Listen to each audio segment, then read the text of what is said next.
We're exploring the role of visual arts during times of crisis and division. That's this week on Nevada Week.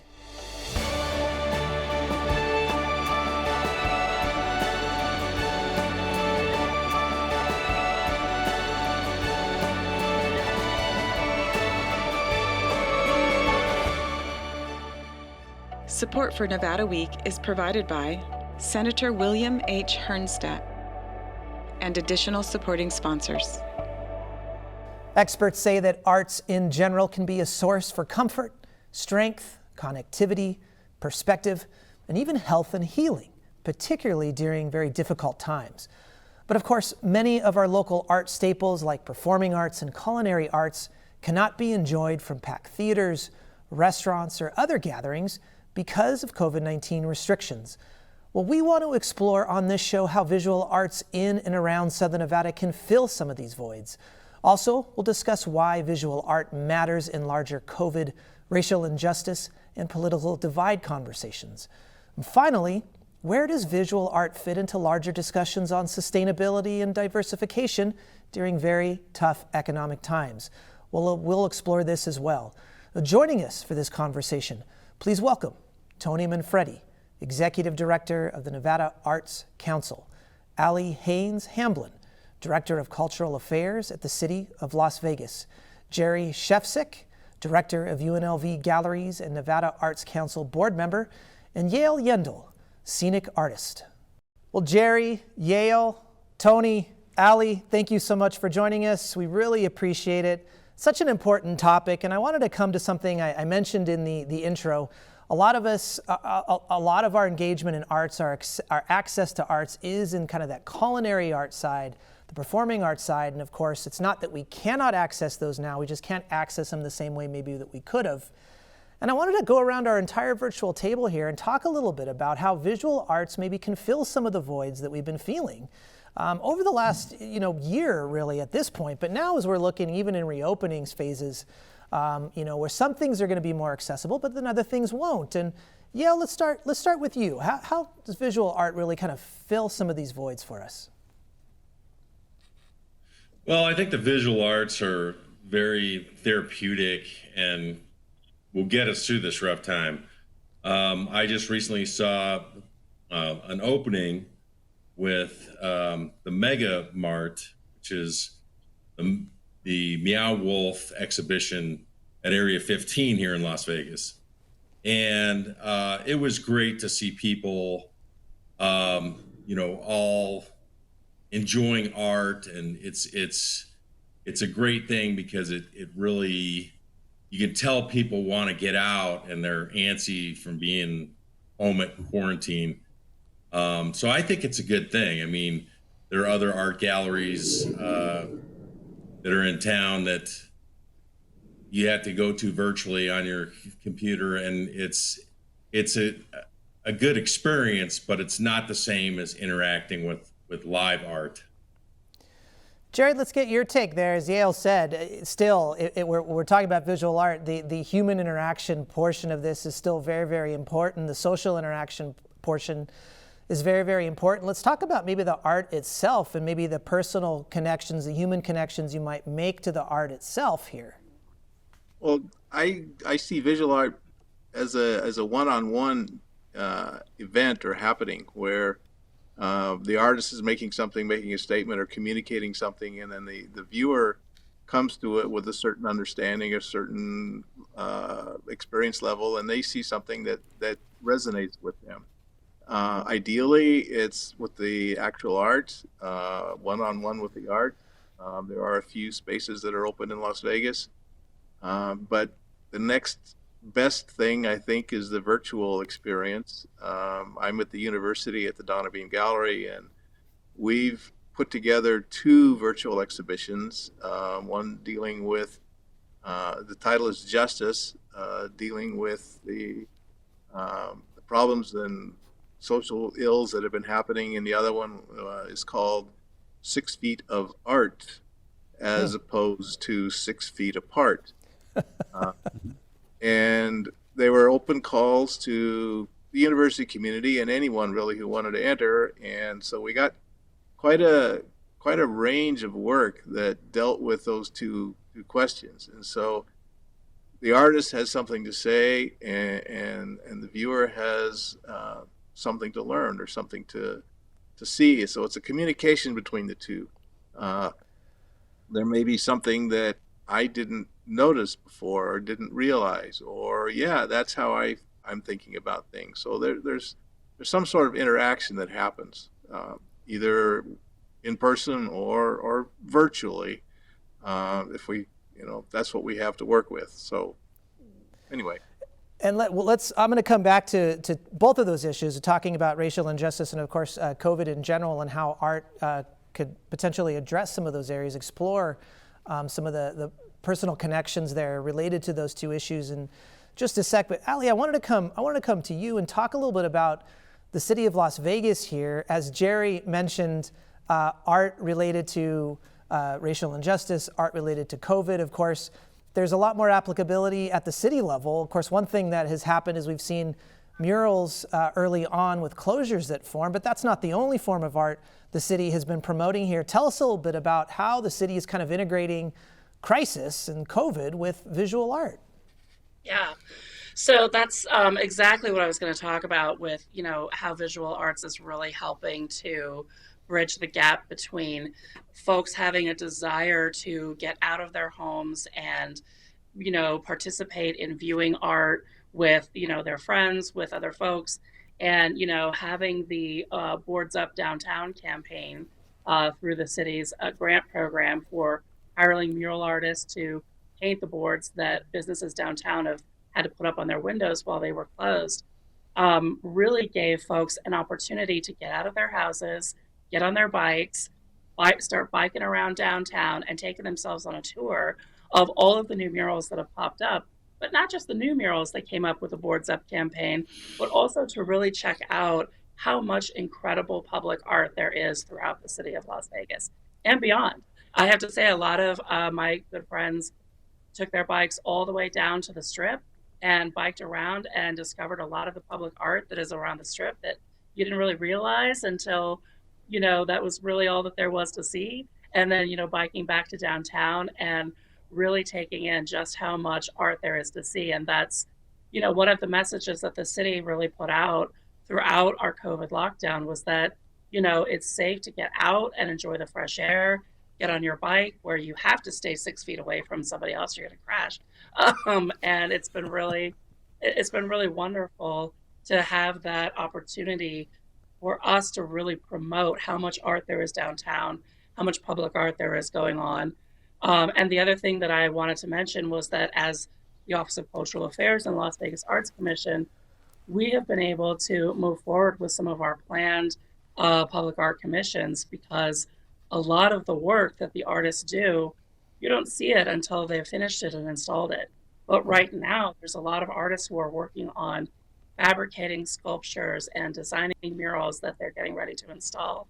And so that's been something that, as the city, I've been really proud of us being able to continue to move forward on that and, keep artists employed, even if the general public hasn't seen the results of that work yet.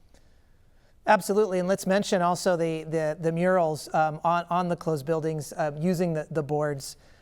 There were grants related to that, grants for the materials for businesses to board up, and of course, the grants were awarded. One stipulation was that there was art on those murals. A great program. Tony, I wanted to come to you. Something Ali mentioned there that's so important here is just the accessibility of art, and some things that if we're in our cars, we're driving around, we're not seeing the nooks and crannies of a city like Las Vegas, but many other areas within Nevada too, where there is art really everywhere you turn sometimes. You talked to us a little bit about that accessibility on the public art side of things there. When we can't necessarily have access to museums in the same way, or closed door or closed facilities to look at art, but we can look at a lot of outdoor art. How important is that to this conversation too?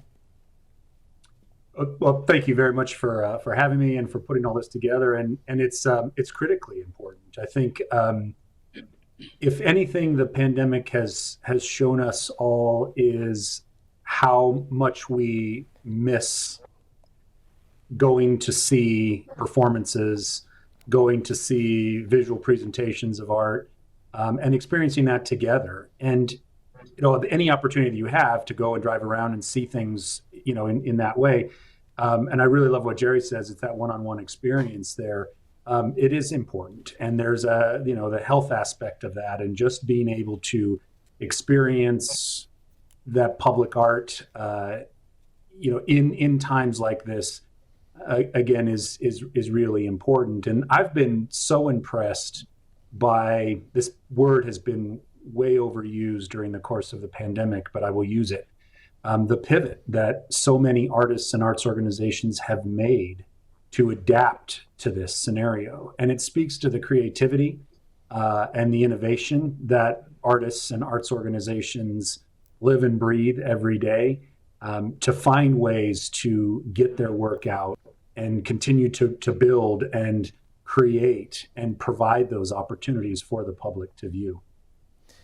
Great point. And at Yale, I got to bring you into this conversation here too. The adaptability of artists, of course, and a lot of artists have their day jobs are related to art, but in a lot of times, and you're a perfect example of that, a set designer in this case on the Strip.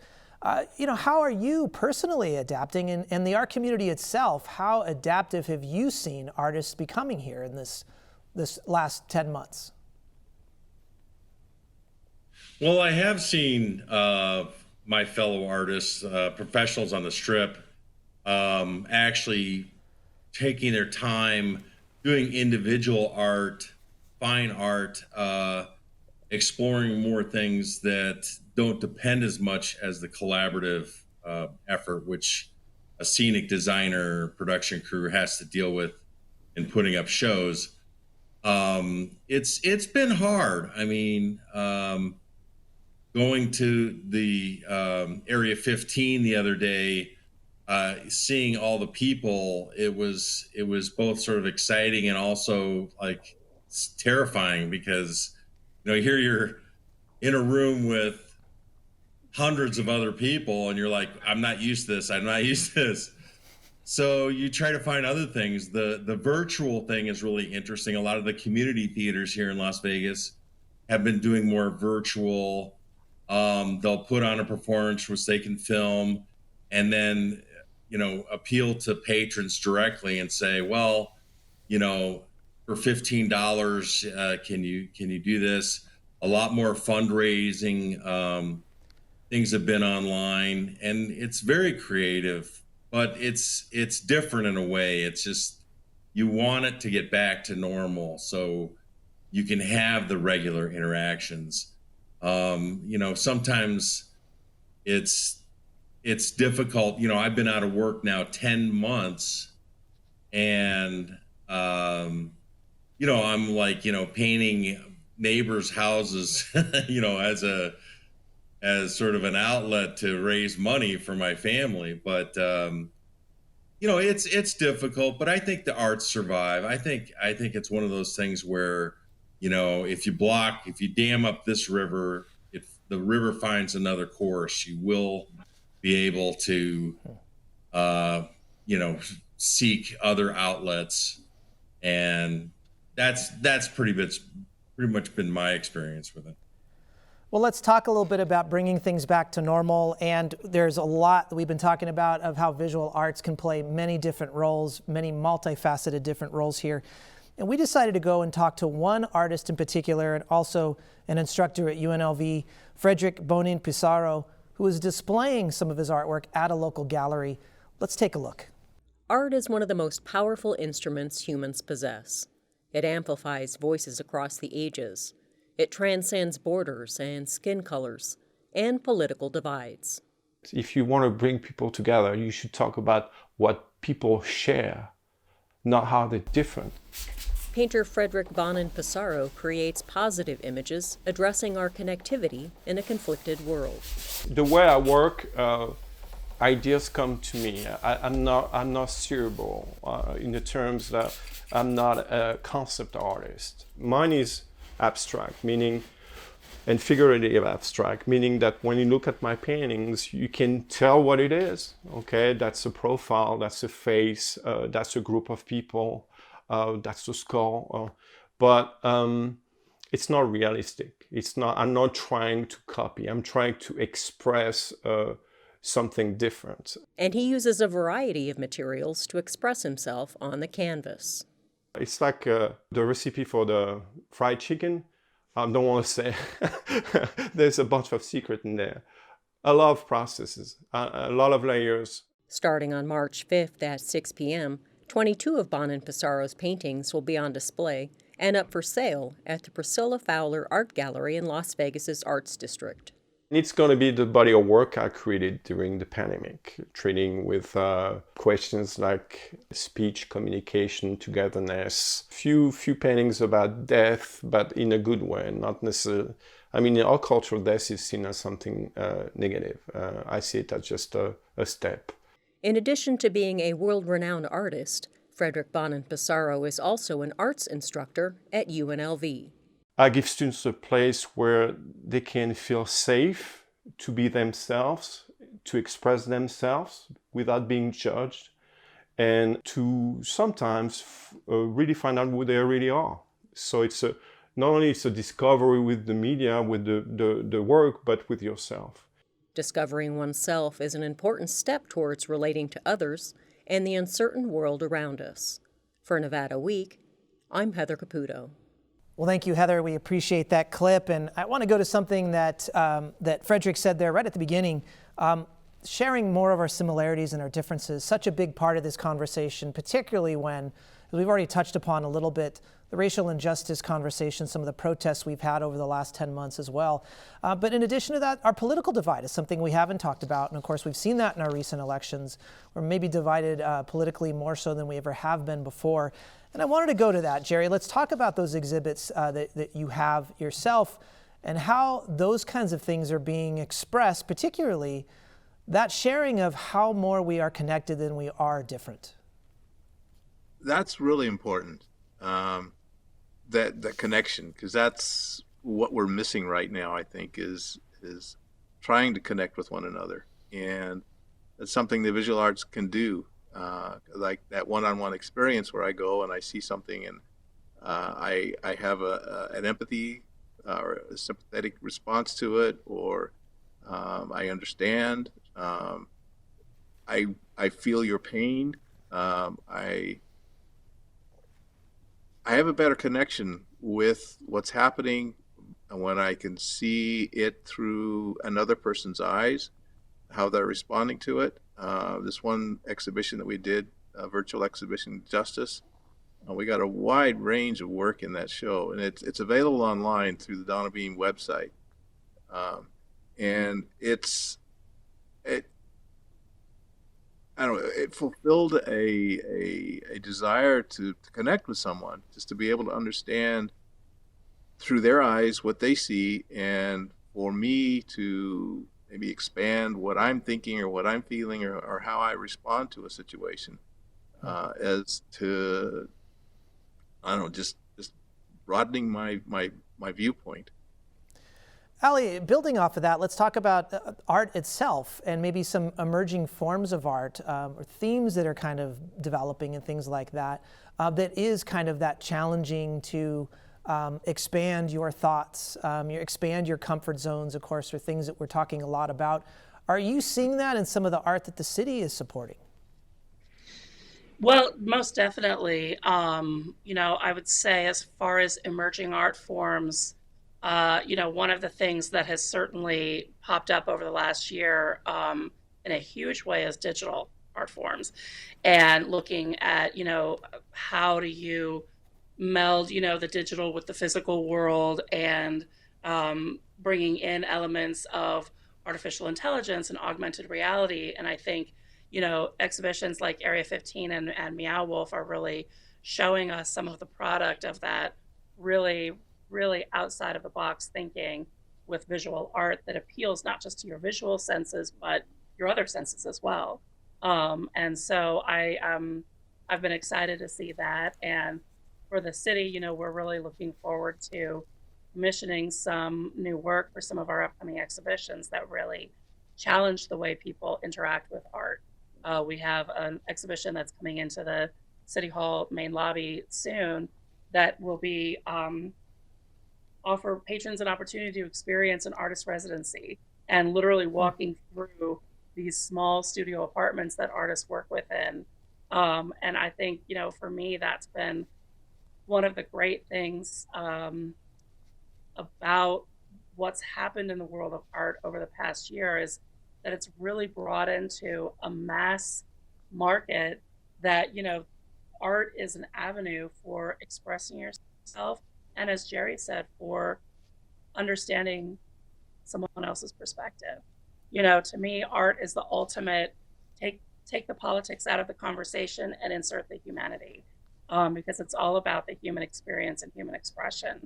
And that for me has been really a wonderful revelation.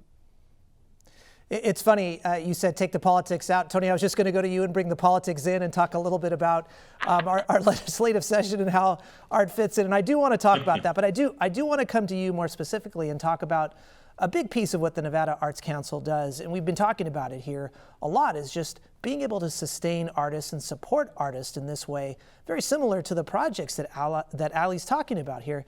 Give us some perspective on what the Nevada Arts Council does there to support artists, both in a COVID crisis like we're seeing right now, but as we move into recovery. Sure.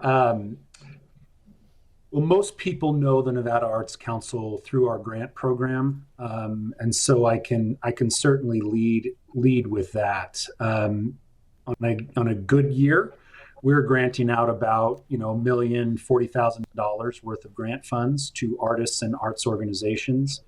Some of those are project based, some of those are operational grants for our organizations, our arts organizations, and it's really rewarding, one, to be able to do that work, to be able to kind of seed these projects and activities. In some instances, we're the primary funder for an artist or an arts organization, and in some instances, we're a smaller portion of their overall funding. So, and all of it really matters. And what is exciting about the political side, I suspect, of our arts industry here and what the state does is that the Nevada Arts Council exists, and we exist in statute.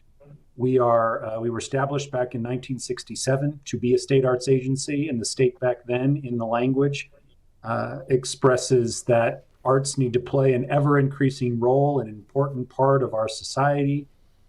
So, really visionary back then, and understanding the value and critical need for arts and culture and creativity in our state. And oftentimes people will say, well, why should the public fund the arts? And it's really important. It's important that the state invests in the economic vitality of the arts and the creative expression of the arts, just as much as they invest in other critical areas of infrastructure. So we're really grateful for that. Two, it's been what's been said about how the arts bring us together.